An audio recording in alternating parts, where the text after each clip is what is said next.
Allahla yola getmək çətindir. O insandan çox şey istəyir. Axırda elə bir şey istəyir ki, səndən geriyə də heç nə qalmır.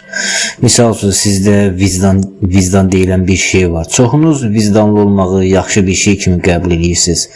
Halbuki vicdan özü də insanın şəxsi mənfəətinə, xüsusən də daxili əzab çəkməmək üçün qurduğu bir mexanizmidir.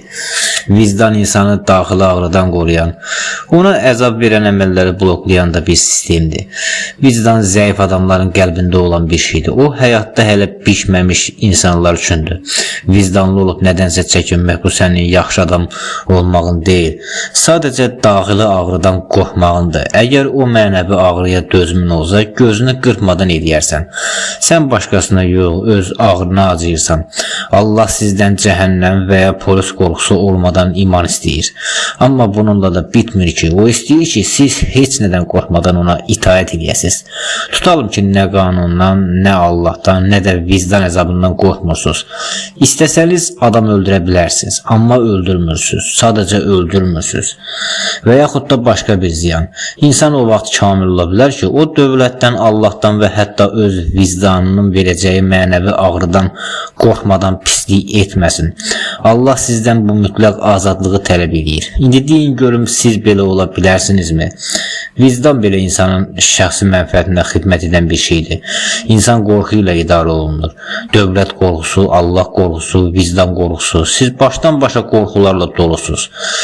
İnsan əsl mahiyyəti qorxulardan arınıb, qorxusuz şəkildə hərəkət etməyi ilə bilinir. Vicdan əzabı Allahın qorxusundan daha üstün gəlir, çünki o içərdədir. Hər an səninlədir. Amma sizin qorxudan etmədiyiniz şeylər Allah üçün də fəzilət sayılmır. Bu sadəcə qandallı adamın oğurluq etməməyi kimidir. Qandalı atsalar o adamın kim olduğu üzə çıxar. Allah üçün əsl bəndə heç bir qorxu olmadan yaxşı qala biləndir. Buna görə də Allah üçün vicdanlı adam əsas problemlərdən biridir. Allahın tərəzisində vicdansız adamın qorxusuzun etdikləri vicdanlı adama nisbətdə daha üstündür. Çünki orada daxili qorxu yoxdur, iradə var.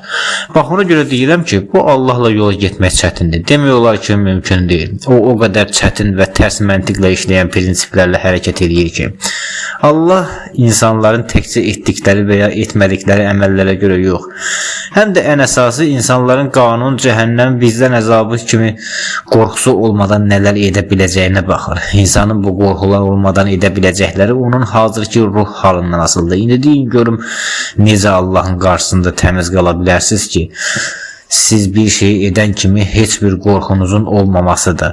Qorxu insanın şəxsiyyətinin düşməlidir. Qorxu bizim özümüzü tanımağımıza qoymur. İnsan necə böyüyür? Səhv və ya uğursuz təcrübələrlə peşəkarlaşır. Təcrübə şəxsiyyəti yetişdirdiyi üçün yanlışlar da bir zərurətdir. Amma sizi aldadıblar, sizə səhv etməyi axmaqlıq kimi sırıyıb sizi məhdudlaşdırırlar. Hər yanlış insanı biraz da öyrədir. Ömür boyu ağır cinayət etməmiş adam bu işi etməmiş sayılmaz.